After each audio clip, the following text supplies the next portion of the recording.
question. There's something, our community had a unique mail theft. Some years ago, before Officer Sanchez was patrolling our area, an entire collection box with 8 bolts was removed and taken off somewhere in downtown or Mexico or something. We do find that as well. I've recovered them from motel rooms, people's backyards. So again, these guys, a lot of them I have a question. Yes, sir. How do we get our collection box back? We've made some overtures, and there seems to be no mechanism to replace a box, and I don't know who to appeal to, because we believe that a collection box may even mitigate some mail theft from our boxes. Are you talking about a blue? A blue collection box in a residential community. So, yeah, the post office has certain requirements. I mean, it has to have a certain volume in that mailbox. Some of these may not get more than 25 pieces in a day, and so they have certain requirements, if you will, So they do volume testing, things like that. If it doesn't meet that threshold, then it doesn't really make sense to go up there and pick up 2 letters. So I understand your concerns, but they do test them frequently. Is there a mechanism that we can approach now to have this test done? Sure, we have the postal folks here, and we can discuss it afterwards. Sure. Thank you. Okay, on that note too, one of the biggest things we're having is packages, whether it's FedEx, UPS, the Postal Service, whatever. They're getting taken. We're getting taken a lot of them. Prevention is the biggest thing with that. If we can get you to arrange for a neighbor to pick them up, or have special drop-off areas for them to put it behind the gate, away from where they're going to be right out in the middle of the porch. You've seen the videos on the news where they just walk up and take it right off the porch after the guy just delivers it. These guys are stupid, but they're smart. They're following the trucks around. As they're dropping them off, they're picking them back up. They do it all day long. And one of the biggest times they do it on your mail is they do it on your trash days. I say your trash days because your dogs, they bark at anything and everything that walks by. But on trash days, they don't bark because they're used to that same scenario every day. They hear the truck, they're not going to waste their time barking. Well, right behind them is these guys stealing your mail and your packages. That's a good day to be looking for them. It's a matter of prevention, just to bring it up again. Like I said, I got a mailbox spot down, like mine's over like Santa Monica and Crescent Heights. There's a great spot there. I actually talked to the guy because I brought some of his cards in in case anybody's interested, just because like, I'm trying to help, you know, not just complaining. But like they sign for it that you can pick it up 24 hours a day. I figure like the biggest issue is supply and demand. If there's nothing for them to take, they're not going to be there, which means it's a safer community for all of us. It's like $10 a month. I can get there after work at 9 o'clock at night and pick up a package. And otherwise I would have missed or would have been stolen. Like just, I mean, I'm just throwing it out there, but yeah, I mean, for some people that might work. Somebody that works late can't pick up their mail before 9 or 10 o'clock at night. But if you get a walking mailbox, it's still a safe way to receive your mail. Just make sure you pick it up as soon as you get home. I know sometimes we have, after a holiday, something like that, a carrier might be out there until 7:30 at night. They break them open. Right. I mean, we can't. Again, this person that we interviewed, the other inspector for the mail theft in this area, he said he targets the unlocked boxes. He just walks down, and the ones that are not locked, he just throws them in his bag. Can you explain how the scam operates, where someone's mail is stolen and then they arrange for a credit card or a debit card, and then arrange to go back to the same house and pick up the PIN number? Because I think that's happening to quite a few people up here, and if you can explain what the scam looks like, it might help people be aware when they just see an open mailbox and don't even realize their mail's been stolen. Right, so they will target the same addresses. They're trying to gather as much information, social security numbers, things that they can use to contact the credit card companies. They then request a PIN number, and they'll go back and they'll know within a day or two that PIN number will be in the mail. So again, if you notice you're not getting any mail, you haven't placed a hold, contact the Postal Service, and we can investigate that way. But if you notice you're not getting mail delivery, then somebody's probably targeting your mail. And also, if you do suspect that you have been a victim of mail theft, you can run a free credit check report once a year. Credit card prevention is getting fraud prevention on the cards and stuff, and the social security numbers, so that when someone's. I'm just saying, yeah, but also just for your own peace of mind, know that okay, a credit line hasn't been opened up in my name. So a lot of people don't realize that they can. Right, and so if you get there right at the front end of it. I've been a victim of already 2 times, you know, in the past few months, just from credit card, you know, fraud and things. I just, you know, my card gets scanned or skimmed. And so, but anyways, I strongly encourage checking your credit reports if you suspect you're a victim of mail theft. Question in the back. I have a comment on how you instill confidence. This is maybe mainly to the police department and you, Mr. Officers. Go ahead. In the last 6 months, I've had my meetings were stolen, my freeze broken into, my mailbox broken into several times, credit cards taken, open, all these things. At the Mini Cooper theft, I brought down to the police department at the Hollywood station all information, including video that I have of the theft, and on CD, ready, dated, all numbers. Said here is the evidence for the theft, and they said, oh, we can't take that evidence at the police station. They said, we'll send out an investigator that will do that. We'll take that evidence. That person, you know, eventually 4 to 6 weeks called me up and said, oh, I hear you, you know, your car was stolen. I said, yes, I have evidence. I said, how can I share that evidence with you? They said, oh, we'll bring it down. I said, well, I brought it down already. Why wasn't it taken there when they filed the report? They said, oh, they shouldn't have done that.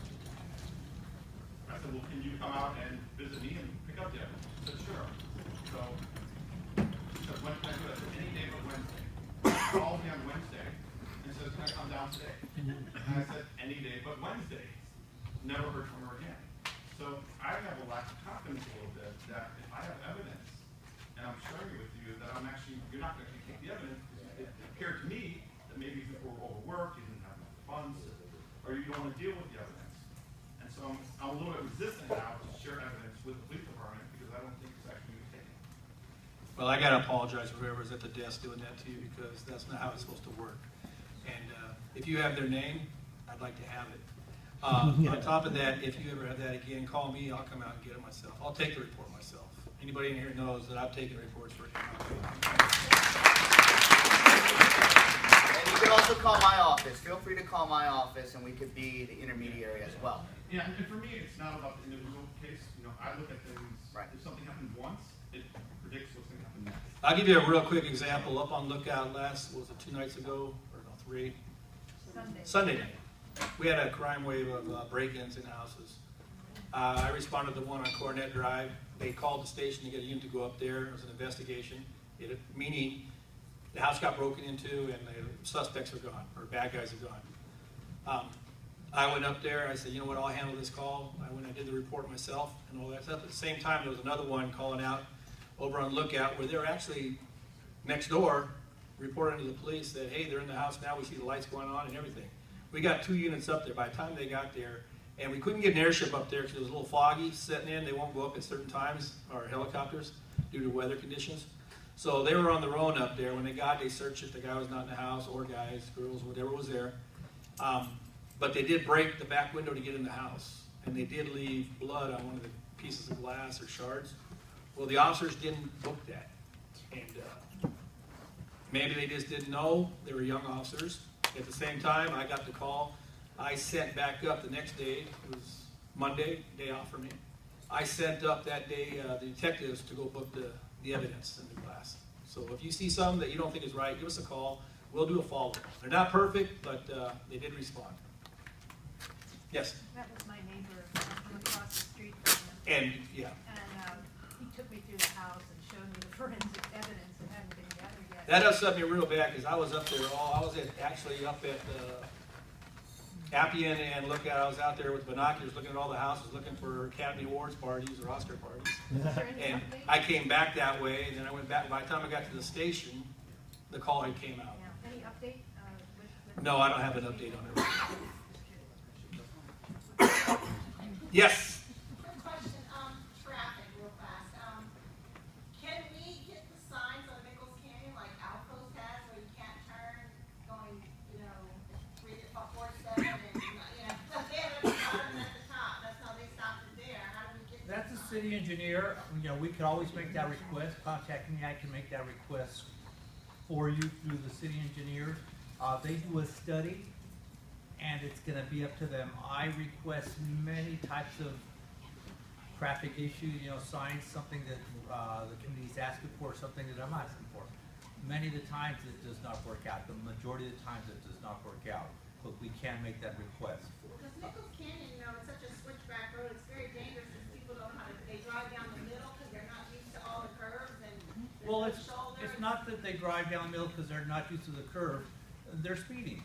I work Nichols Canyon and, when I'm chasing them down the road, but we're not doing it 30 miles an hour, they're speeding. If they were driving properly, they wouldn't be straddling the roadway. I've run into the rock so many times because they don't, you know, they don't know the curves are coming. It's not a matter of knowing the curve, it's a matter of going the proper speed limit for the road. It seems like y'all can make a fortune. One of the best tools you have for Pete here is, Officer Cordero, is send him an email. Tell him the time of day that's best suited, the best time of the week that you would like to see him up there, and he can work that in. He's done that on Ridpath and Gould.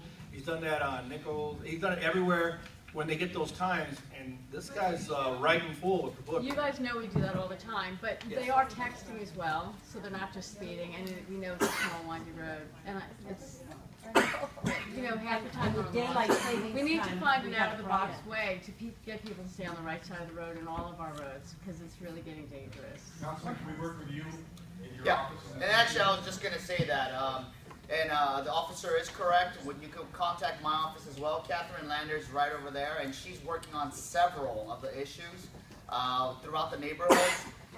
There's no guarantee we can put that because it requires Department of Transportation engineers to kind of map out the whole area, do traffic counts, and do whatever. And they will make a suggestion. It might not be exactly what you're asking for, but they could do something else. Maybe even at the bottom of Nichols going up because Which is- the light is getting really back. Yeah, so we do this all the time, and again, it's more I would like to do a whole traffic study for the entire area, and I've been advocating for, I know you guys heard about R2, the new measure, R2, the additional half-cent sales tax to fund transportation projects, and I've been arguing, before I could support this thing, I need to show actual results to the community, because definitely we need these big transportation projects like subways and rails, but there's also a small local return component, which could fund a lot of these things. And I have a whole wish list of projects that I've worked with the various communities on over the Mulholland Pass, over Laurel Canyon, over all these different areas, but every time we do a traffic study or do an engineering study, it requires money. And then of course the signs, and if we're actually talking about a stoplight, even more expensive. A stoplight on average costs, believe it or not, $750,000. Yeah. Stop. You know the big ones, right? Red, green, blue. Are you buying this from the Air Force? Red, yellow, green. You know. So that's why we're juggling resources. But definitely, you can contact my office as well. David, can we get, as a first step, can we get traffic sensors in Nichols Canyon, on Lookout Mountain, on Laurel Pass, so DOT has an accurate number and based on accurate data, because these are public safety. You talk public safety right now as we go into summer or spring and summer. The only defense anyone has were their lights, and that's going to be eliminated. We have approximately maybe 100 cars, 100. Yeah. I know Nichols, you saw 30 coming as you were going, but I know that they're inundated as well. But we have approximately 100 cars going downhill at rapid speeds every evening. Yeah. Within 2 to 3 minutes, successive loads. And the problem is you're not getting a fire truck up those hills. So what we would like to see is get some accurate data, have DOT contribute to that, and then based on that, your office, working with the various entities, can then produce a work product that we can all, be happy about. And when the officer was talking about engineering study, that's almost the first thing that we do, traffic counts. Right. Now, on the next budget request, the City of LA is on a fiscal year, July to June, right? July 1st to June 30th. I have about, and this is not everything that I need, but I already have a $2.2 million request for various studies throughout Council District 4. And that's a $2.2 million request that I'm trying to find money for. This is just to get it started, right? And I have a discretionary fund, which is made up of community members helping me fund a lot of these projects. But my discretionary fund is only about 1.2, and some of the monies can't even be used towards traffic studies, right? So even if I wanted to spend all the discretionary funds, which are your taxpayer dollars, which is guided by 9 community members within Council District 4 who helps me decide on how that money is going to be spent. Even if I spent the entire $1.2 million to do all these traffic studies and maybe do a little bit of red curbing, do a little bit of stop signs and whatnot, no left turns, I don't have enough. Well, right? Councilman Krikorian recently has his traffic management program and traffic officers at the top of top of Laurel Canyon Boulevard and Mulholland. And, you know, it's made a little bit of a difference, especially regarding the no right turn situation, going southbound. But I really think maybe consider working together so that way, because you know, what happens in Studio City affects Right. Laurel Canyon. And basically everyone's trying to get to the valley. Right. And back. So if you guys could pool your resources, maybe we could get because some the 405 is congested, and that's what I was talking about, R2, this new tax. Before I could even support this thing or even talk about it, we need some of this local return money that Metro has. We're talking about $100 million that they have. And I want to use some of that money and say, not just for my district, but for Krikorian's district. And Councilmember Krikorian is also on the Metropolitan Transportation Authority board as well. For all the Valley Council members to work together, we have been working together to say, we need to show our constituents. We can't say, this is going to be good and relieve traffic, because you're going to say, we already passed R1, the half-cent sales tax, you know, many years ago, and we haven't seen any relief. And we can't wait for projects that's going to happen 10 years from now, or 20 years from now, or 30 years from now. We need something to happen now, and I think a great way to do it is do exactly what you said. So I've been fighting for that with my colleagues, including Councilmember Krikorian. And Councilmember Krikorian has been, you know, in office a lot longer than I have, and he's been fighting for this, and we've been doing all this together. So it's not just about one study. I'm trying to make it a whole holistic geographic approach as well. I would love to extend right turn lanes, right? I mean, just cut it out a little longer, do bus cutouts, all these little things that we can do to help relieve. It's not going to solve all the traffic, but every little thing counts. Hey, before we go any further, do we have any more questions for the Postal Services? Any more? No, I was just going to say, can we start getting to some questions? Yes, let's get to that so that we can For get some people that aren't here that we have lots of them emailed in. This one's for the ACE program representative. When will building and safety be added to the ACE program? Okay, I can address that.